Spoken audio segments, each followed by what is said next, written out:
Udah ya, sekali lagi salam ya. Nah saudaraku yang dikasihi Tuhan, hari-hari ini semakin hari semakin jahat saudara. Kalau kita lihat keadaan dunia saudara ya, di mana di Eropa juga udah mati sampai 2000-an orang. Kenapa? Karena kepanasan saudaranya. Ya, gempa bumi, perang, dan ekonomi secara global udah semakin hari semakin sulit saudara. Makanya saya katakan saudaraku, jangan kita meninggalkan ibadah yang sudah ada saudara. Kita mesti ada suatu komunitas saudara. Gereja, carousel, ya doa, itu mesti saudara. Kalau enggak, kita akan hilang saudara. Ya, ini sesuatu yang betul kita mesti, apalagi dalam keluarga, mesti ada misbah keluarga saudara. Kalau kita lihat hari-hari ini kita doa sendiri kayaknya kurang begitu saudara ya. Mesti berdoa secara bersama, keluarga, ya teman-teman satu komunitas saudara. Kenapa komunitas? Kita saling menguatkan satu di yang lain saudara. Amin. Nah saudara, saya mau menyampaikan kebenaran firman Tuhan hari ini. Ya, ada satu firman di Matius berkata seperti ini saudara. Ada seorang pedagang saudara. Ketika dia mencari mutiara, ketika dia menemukan mutiara itu Tuhan. Kemudian dia menjual seluruh hartanya. Dia beli mutiara itu saudara. Ya. Pedagang saudaraku, yaitu orang yang mengendalikan ekonomi suatu negara saudara. Suatu daerah saudara. Ya, bayangin kalau di Jelambar, diisolasi saudara. Pedagang gak usah jualan saudara. Saya percaya kelama-kelamaan warga Jelambar saudara akan mengalami kelaparan saudara. Nah, pedagang di sini dikatakan Yesus, dia yang mengendalikan kehidupan, dia yang memberi kehidupan saudara. Nah, ketika dia menemukan mutiara, Anda tahu mutiara itu siapa saudara? Anda dan saya. Orang seperti ini saudara. Ketika dia menemukan Anda dan saya, Alkitab berkata apa? Dia meninggalkan seluruh tata kerajaan surga, bahkan keilahiannya saudaraku. Dia datang ke dunia ini menjadi seperti manusia yang berdosa, padahal dia nggak ada dosa saudara. Wow, kalau Anda mengerti menyadari hal ini saudara. Ingat saudaraku, malaikat saja saudara. Ketika Anda dan saya kita memuji menyembah Tuhan, malaikat tidak diizinkan untuk memuji menyembah Tuhan. Malaikat saudaraku, makhluk yang kudus tapi tidak diizinkan untuk memanggil Allah itu Bapa. Malaikat jatuh, dibuang. Tapi Anda dan saya jatuh saudaraku. Bapa utus anak dicari Anda. Sampai ketemu saudara. Amin. Kenapa? Karena Anda dan saya ditebus saudara. Anda ngerti betapa berharganya Anda dan saya. Kita mesti mengerti dan menyadari siapa kita hari-hari ini saudara. Anda dan saya kita adalah orang-orang yang sangat-sangat dikasih oleh Tuhan. Sangat-sangat disayang dan dicintai oleh Tuhan. Amin. Kita masih mengerti hal ini saudara. Tapi masalahnya hari ini saudaraku, ketika kita menyadari siapa kita di dalam Tuhan. Pujian dan penyembahan, doa, kita memberi, kita taat saudara. Itu bukan suatu transaksional saudara. Bukan suatu transaksi kita dengan Tuhan saudara. Tapi banyak sekali kita dengar pembicara khotbah di tempat ini saudaraku. The power of worship. Kekuatan doa. Seolah-olah itu udah syarat kita untuk mengalami berkat. Syarat kita untuk mengalami kuasa Tuhan, saudara. Tapi saya mau katakan, kalau Anda mengerti siapa Anda dan saya, saudaraku. Tuhan begitu mengasihi Anda dan saya. Kita nggak disuruh. Kita nggak memikirkan lagi penghidup apa yang kita hidup di jalan hari-hari ini, saudaraku. Karena kekristenan berbicara mengenai hubungan, saudara. Bagaimana kita memuji menyembah Tuhan. Surga waktu kita memuji menyembah Tuhan, surga berhenti saudaraku. Malaikat berhenti memuji. Kenapa? Tuhan mau dengar suara Anda. Dia mau berkomunikasi dengan Anda dan saya.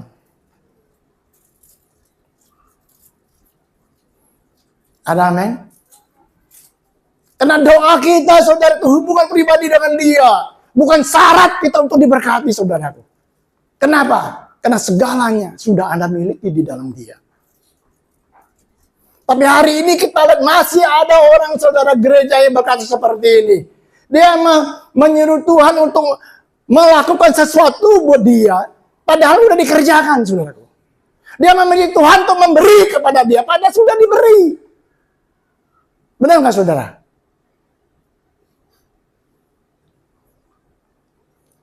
Makanya ketika dia berdoa, dia menanti-nantikan janji Tuhan, belum didapati, saudaraku, dia mulai asumsi bahwa penderitaan masalah yang saya hadapi itu seizin daripada Tuhan.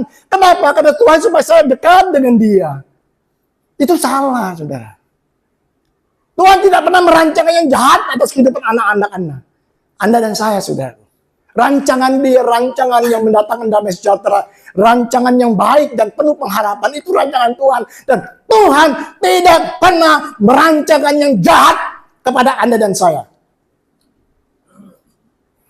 Ada amin?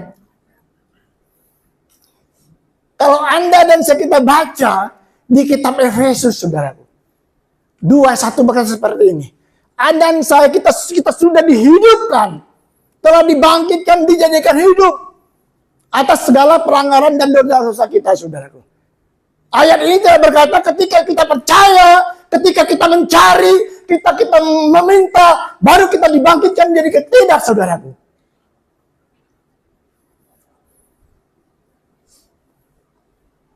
Amin.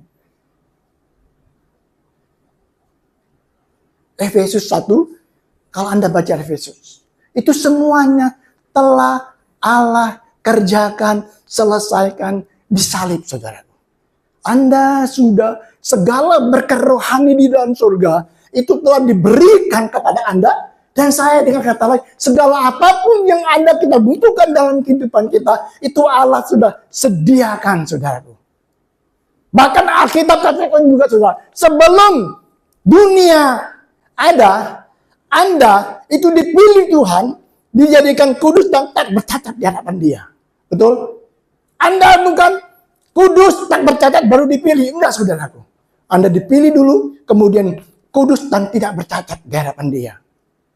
Ada amin? Itu sangat luar biasa kalau Anda mengerti. Kemudian apa, saudaraku? Dia mengangkat Anda menjadi anak-anak Dia, saudara. Ini bukan inisiatif kita, tapi murni inisiatif daripada Tuhan itu sendiri, saudara. Dan dikatakan apa? Kita adalah ahli waris kerajaan Allah. Apa yang Allah miliki, itu Anda dan saya kita miliki, saudara. Ya. Jadi kita mulai merubah pikiran kita, apa kata firman. Karena firman itu roh, saudara. Kita mulai melihat siapa kita di dalam roh, saudara. Dunia roh itu nyata, saudara. Saya mau katakan, saudaraku. Kemarin kita ke RCN, TV Anda nonton, saudaraku. Kita nggak bisa lihat, saudaraku. Ada sinyal TV, ada sinyal handphone, saudaraku. Arah itu ada roh. Di dalam roh, setan, iblis juga roh, saudaraku. Banyak malaikat-malaikat di sekitar sini, saudara. Anda dan saya, kita nggak bisa lihat sinyal daripada TV ini, saudaraku. Tapi bukan karena kita tidak bisa lihat, itu nggak ada, saudaraku. Ada nonton TV, bukan ketika Anda nonton berita, itu berita baru disiapkan, bukan, saudaraku. Udah ada. Handphone ini menyambung hubungan Anda dengan satu orang dengan yang lain, saudara. Amin. Dan apa yang saya katakan tadi, saudaraku? Dunia roh, saudaraku. Anda percaya bahwa malaikat Tuhan berkemah di rumah orang benar?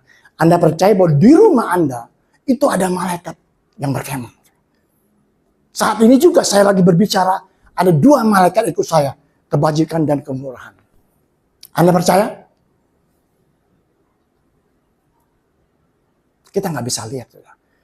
Bukan berarti karena kita tidak bisa lihat, itu tidak ada, saudaraku. Maka saya kata kita mesti merubah pola pikir kita, saudara. Kita mulai melihat siapakah kita di dalam firman. Bukan apa fisik, saudara. Makanya ketika kita menyadari diri kita tidak bisa melihat diri kita sebagai diri kita. Kalau kita melihat diri kita, saudara, kita adalah orang-orang rentang, orang-orang yang lemah, orang-orang tidak berdaya, saudaraku. Tapi kita mulai Bapak memandang kita, dia lihat roh Anda, yaitu Yesus yang ada di dalam diri Anda. Untuk saya tidak pernah melihat siapapun dia, tidak pernah untuk mulai menghakimi orang, siapapun dia. Kenapa di dalam orang ini ada Allah di dalam diri dia. Amin. Jaga perkataan kita. Jangan kita sekali-kali menghina, menghujat sesama kita. Walaupun apapun dia, sudah. Kenapa? Karena di dalam orang itu ada roh Allah, saudaraku. Kita mulai melihat siapa kita di dalam roh, saudara. Amin. Makanya Paulus, saudaraku, Anda baca di Efesus, dia tidak berdoa, Tuhan, lu jaga tuh umatmu. Tuhan lindungi mereka. Dia tidak minta sesuatu yang baru buat Anda. Dia berdoa kepada Allah. Tuhan tunjukkan kepada mereka. Supaya mereka mengenal siapa mereka. Betul? Bukakan mata hati mereka. Agar mereka mengerti pengharapan apa yang terpanggil dalam kehidupan orang percaya. Dan betapa kuat kuasanya yang bekerja dalam kehidupan orang-orang percaya. Nggak ada di doa lain. Bukakan mata hati mereka agar bisa mengerti bahwa betapa panjang, tinggi, lebar, dan dalamnya kasih Tuhan. Amin. Kenapa banyak di antara kita sebagai gereja Tuhan, ketika kita dalam keadaan oke, anak-anak oke, keuangan oke, waduh Tuhan itu begitu sayang saya, begitu baik kepada saya.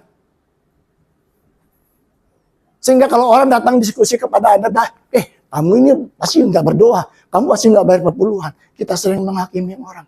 Tapi bagaimana ketika kita tidak mengalami, kita dalam pergumulan, dalam masalah, saudaraku. Oh Tuhan, kamu jauh banget sih.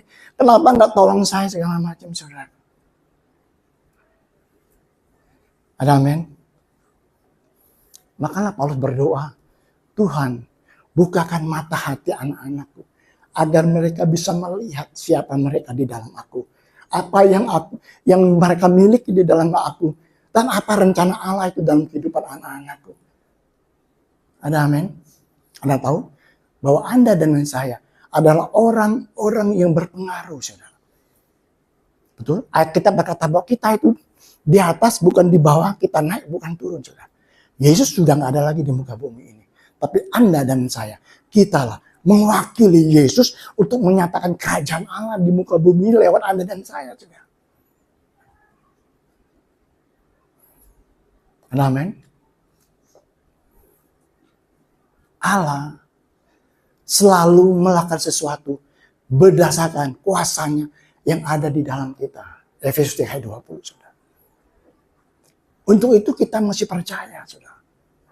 Iman adalah jembatan yang digunakan untuk apa, saudaraku?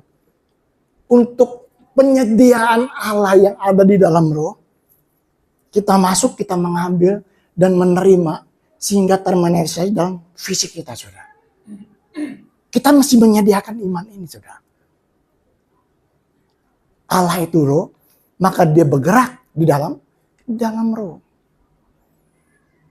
Amin. Ketika apa yang ada di dalam roh itu terjadi atau tidak terjadi dalam fisik Anda, itu tidak tergantung daripada Tuhan, saudara. Tergantung dari Anda, jembatan ini. Untuk Anda masuk, menerima, mengambil, dan Anda tarik mengalami dalam kehidupan Anda dan saya. Amin. Tuhan tidak bisa melakukan apapun tanpa Anda dan saya. Dan kita tidak bisa melakukan apapun tanpa Tuhan. Allah pribadi yang menyediakan tauhid dalam roh. Kemudian dia mengalir lewat Anda dan saya. Wow. Ini sesuatu perwayaan sangat luar biasa, saudara. Dia mengalir. Kasihnya lewat Anda. Anda bisa mengasihi.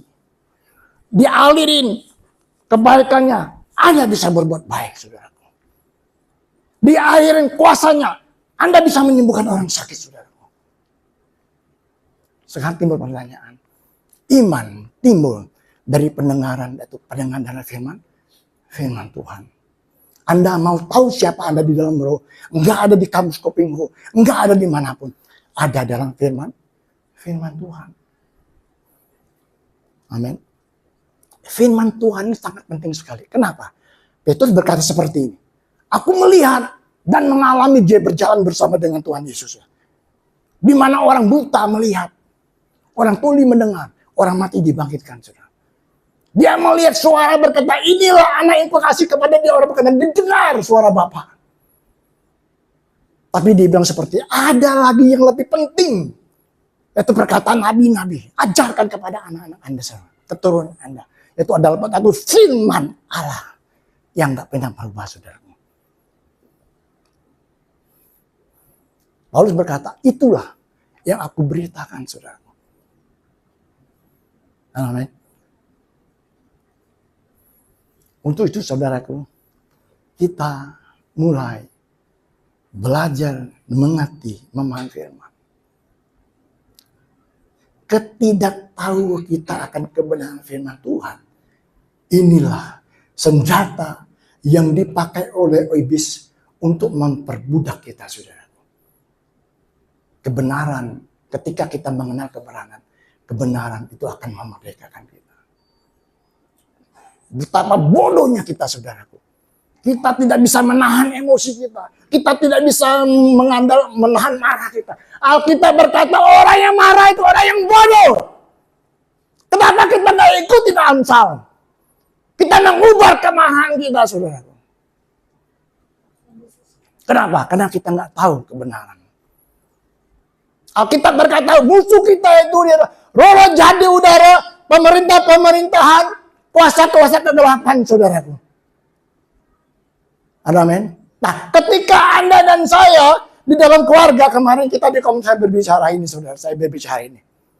Ketika ada sesuatu, pemanya istri Anda, mertua Anda, anak Anda, teman di kantor, bahkan gembala Anda, saudaraku.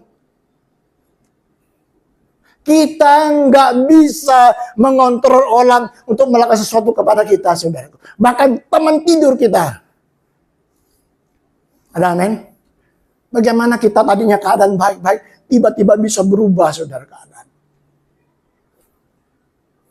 Ketika kita melihat siapa kita di dalam firman, firman berkata bahwa musuh kita itu bukan darah daging. Musuh kita itu bukan suami kita, bukan istri kita, bukan gembala kita, bukan teman bisnis kita, bukan mertua kita, saudaraku. Ketika kita merespon yang benar, saudara, dan kita akan bertindak benar.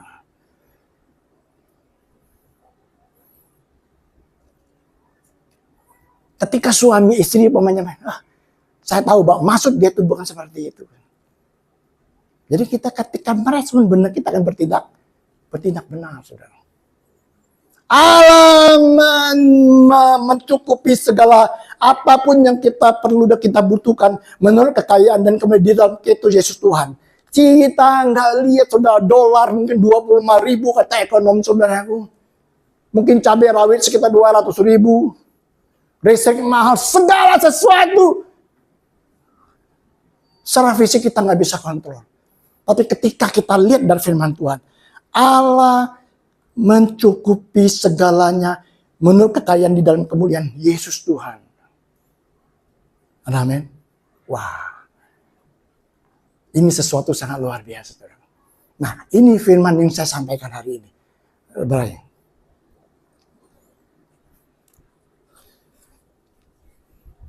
Perintahkan pekerjaan tangan, saudara.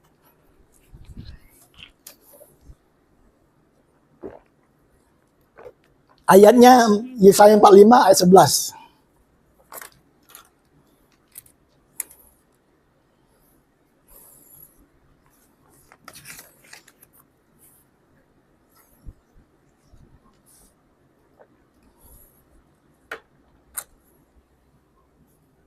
Beginilah firman Tuhan yang Maha Kudus, Allah dan pembentuk Israel. Kamukah yang mengajukan pertanyaan kepadaku mengenai anak-anakku, atau memberi perintah kepadaku mengenai yang dibuat oleh tanganmu? Kalau bahasa Inggrisnya saya lihat itu apa itu pertanyaannya parselnya ada. Perintahkan aku, kata Tuhan. Kalau kita baca firman ini, kita pikir kok saya perintah Tuhan, nanti bisa kualat, saudara. Ya, nanti kurang ajar, saudara. Kok saya perintah-perintah Tuhan? Anda mesti mengerti. Ya, justru Tuhan mau Anda dan saya melakukan hal ini, saudaraku. Nah, ingat saudaraku di firman Tuhan di Kisah Para Rasul, Petrus, saudaraku, yang minggu kemarin saya pernah sampaikan, ketika dia ketemu di orang yang lumpuh di gerbang bait Allah, saudaraku, saya percaya udah ngerti semua, saudara. Udah pernah baca firman itu. Ingat, dia tidak berdoa supaya Tuhan untuk menyembuhkan orang ini, saudara. Dia tidak bercara kepada Yohan, sini ambil minyak dong, oles orang ini. Enggak, saudara. Dia bilang apa, saudaraku? Apa yang ada padaku, emas perak tidak dapat, apa yang ada padaku, aku berikan kepada kebanyakan. Berjalanlah, saudara. Kenapa? Petrus tahu bahwa kesembuhan itu sudah dilakukan Tuhan Yesus, sudah disediakan, saudaraku. Dia tidak pernah ragu apakah Allah itu menyembuhkan orang itu, enggak, saudaraku. Karena dia tahu bahwa kesembuhan itu sudah dikerjakan Tuhan Yesus 2000 tahun yang lalu. Apa yang ada padaku, aku beri kepada kamu. Sekarang berjalanlah, saudara. Amin. Nah, kemarin kita di Kersel juga, Pak Bagus ada sharing mengenai apa yang kamu ikat di bumi terikat di surga. Apa yang kamu ikat di bumi, lepaskan di bumi, terlepas di surga, saudara. Amin. Jadi, saudaraku, Tuhan mau Anda dan saya apa? Untuk apa?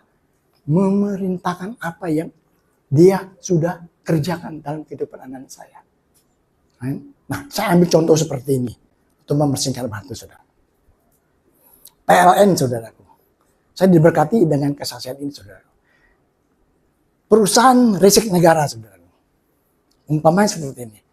Rumah saya, saudaraku, atau rumah Anda, rumah saya 7.000 watt, 7.700, saudara. PLN, saudaraku, dia telah menyalurkan daya ke rumah saya, saudara.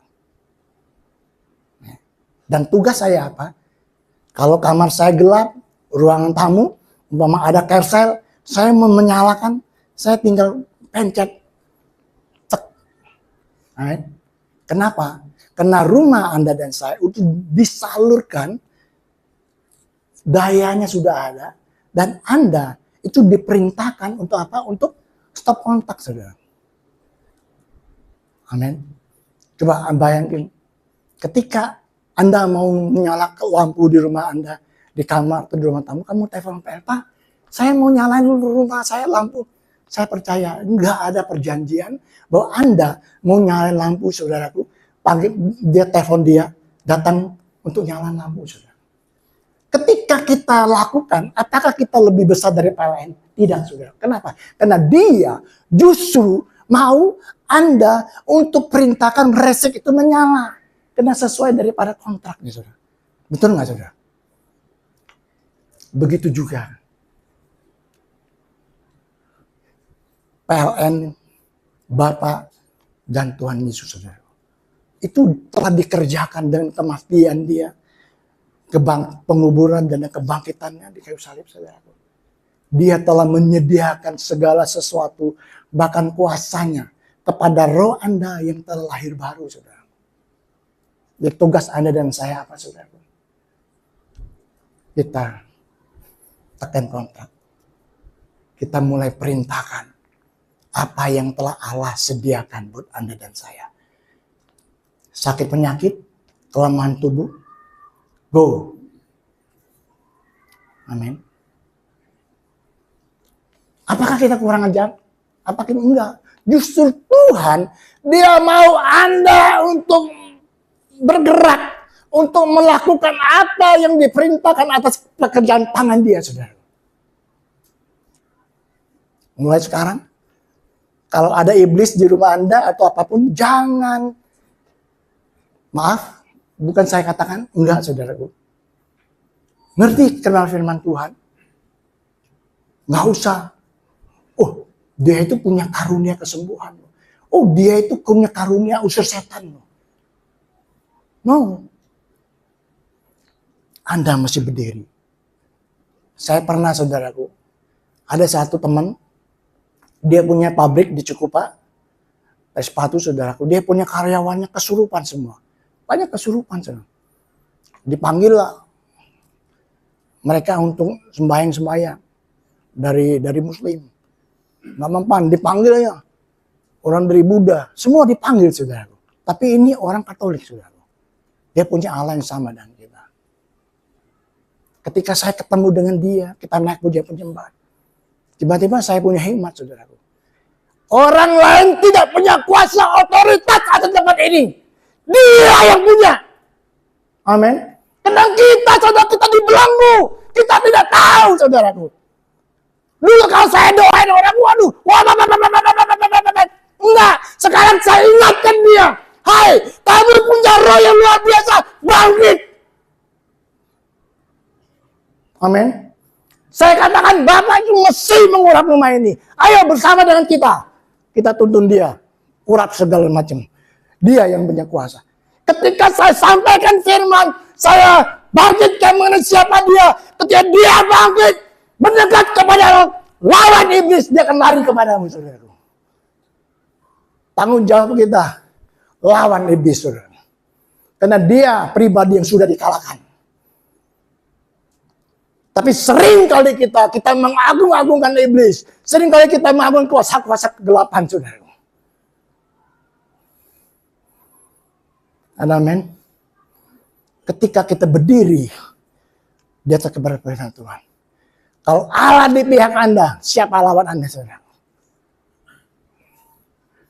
Maka saya katakan, ketidakpengertian kita akan kebenaran firman, kita diperbudak oleh iblis. Umatku binasa karena tidak mengenal aku. Amin. Tapi jangan ketika istri kamu marah atau iblis pergi. Oh, kamu makan sandal, saudara. Benar. Apa iblis? Lu suami iblis. Akhirnya jadi ribut, saudara. Nah, kalau ada suami istri, ketika dia lagi tidur, Anda boleh tumbang tangan. Ketika Anda tahu suami Anda punya minum-minum mabuk-mabuk berzina, Anda pakai otoritas. Rojina, go. Karena nggak ada manusia sempurna. Gue doain dia. Yang suka bawel, pergi lo bawel, pergi. Tapi jika dia di ngapain lo? Pelan-pelan, saudara ya. Anda mulai bertindak. Ya, next firman, saudara.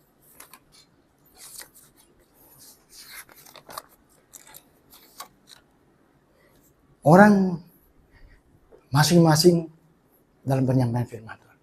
Kalau saya disuruh seperti Pak Bagus, jelas seperti, saya nggak bisa ngomong, saudara. Saya mau ngomong apa di sini? Nggak bisa, saudara. Karena di sini ada 1-2 jabatan, saudara. Tapi orang pengajar kayak Pak Bagus suruh seperti saya, gitu ya. Mungkin jadi bingung mau apa yang mau dijelasin, saudara. Kenapa? Karena dia tek. Akhirnya kesimpulan, saudara. Ya, tapi masing-masing Tuhan pakai, saudara.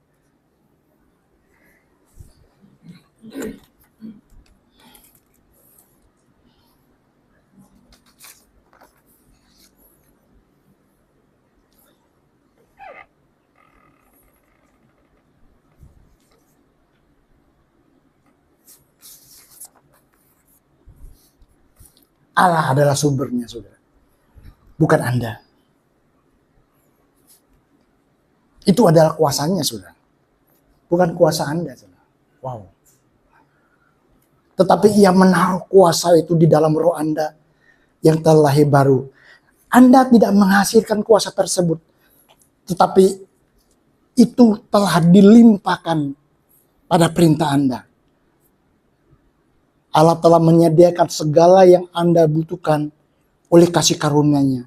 Tapi itu ada di bawah perintah Anda, saudara. Wow. Iman meresponi secara positif pada apa yang telah Allah kerjakan dan mengambilnya. Iman menjangkau ke dalam dunia roh, menarik apa yang telah Allah sediakan keluar ke dalam jasmani, saudara. Ada amin. Dan hari ini saya mau katakan, saudara, tadi di awal kita masih bertumbuh di dalam kasih karunia Tuhan dan pengenalan akan Allah, saudara. Dan hari-hari ini begitu banyak pengajaran-pengajaran, saudara. Sehingga apa, saudaraku? Anda mulai melihat siapa kita di dalam roh, siapa kita di dalam firman, saudaraku. Itulah berbicara mengenai Anda. Karena firman ada cermin rohani, saudara. Kalau orang berkata seperti ini, Pak Enkong, rambut kamu berantakan. Memang berantakan, saudara, udah gak ada lagi rambutnya, sudah dikit. Ya, dulu rambut saya banyak, saudara. Saya apa, saudara? Saya ambil cermin. Oh iya bener nih, saya mulai ambil sisir, Saya nggak bisa lihat hidung saya, lihat mata saya, nggak bisa. Ah, gimana ya? Ada yang bisa lihat hidungnya nggak? Nggak bisa, saudara. Kita lihat cermin. Ketika, oh bener nih, ternyata mata gue sipit. Kalau orang bilang mata gue beluk, orang itu bohong. Kalau firman berkata apa? Orang bilang, kamu bodoh, kamu nggak bisa apa-apa. Ah, kamu sekolahnya gini, nggak bisa apa-apa kamu. Kamu orang yang lemah. No!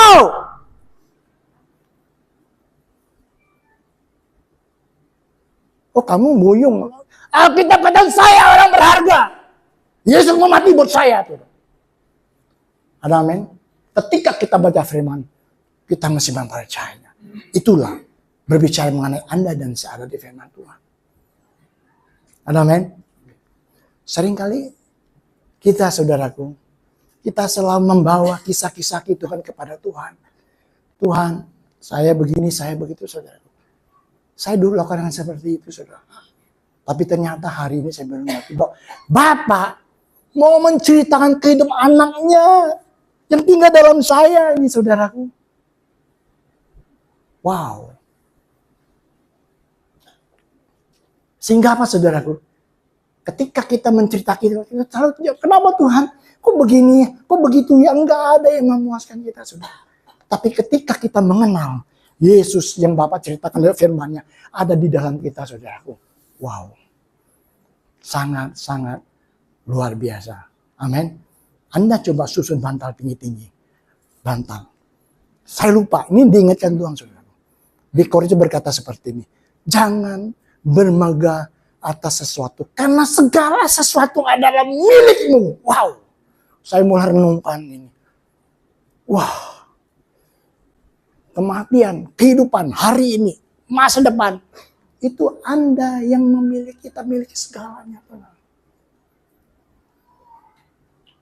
Di Korintus juga berkata, Bapa telah mengurapi kita, saudaraku. Dia memateraikan kita dengan Roh Kudus menjadi kita kepemilikan daripada Allah. Dan memberi Roh Kudus tinggal dalam kehidupan Anda. Untuk apa? Agar janji-janjinya tergenapi dalam kehidupan Anda. Sebagai jaminan atas apa yang telah Allah sediakan. Dijelasin lagi di Roma ayat yang sama, saudara. Wah. Amin. Nah, firman ini singkat, saudara. Coba mulai Anda renungkan, saudara. Kebenaran firman. Mulai lihat. Ternyata di dalam roh. Saya ini sama seperti Allah, saudara. Ketika Anda mengerti dan menyadari bahwa roh yang membangkitkan Yesus orang mati itu tinggal dalam kehidupan Anda dan saya. Dan dalam roh kita segambar dan serupa dengan Allah. Kemenangan adalah efek samping yang nggak bisa Anda tolak. Kenapa? Karena perubahan itu ada di dalam Anda. Tiba-tiba kita kok bisa sabar ya. Tiba-tiba kok saya bisa mengasihi. Tiba-tiba saya bisa mengampuni.